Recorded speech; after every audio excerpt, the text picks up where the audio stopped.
Is the viral BrowPro Simone Stamp really the beauty game changer it claims to be, or just another social media sensation that fails to deliver in real life?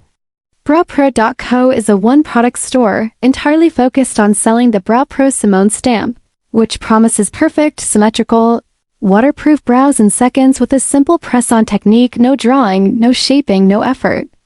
The idea sounds amazing, especially for anyone tired of spending time on their brows every morning.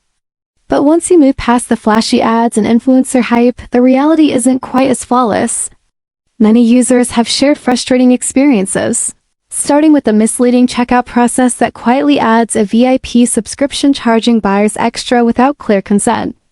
On top of that, shipping delays are a common complaint, with some customers waiting weeks or not receiving their orders at all.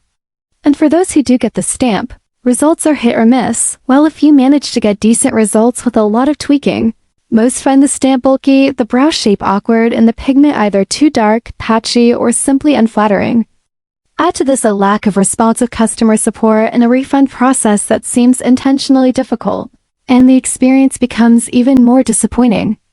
While the BrowPro Simone Stamp sells a dream of effortless beauty, actual buyer experiences tell a more complicated story, one that raises serious questions about transparency, product quality, and whether the convenience is truly worth the cost.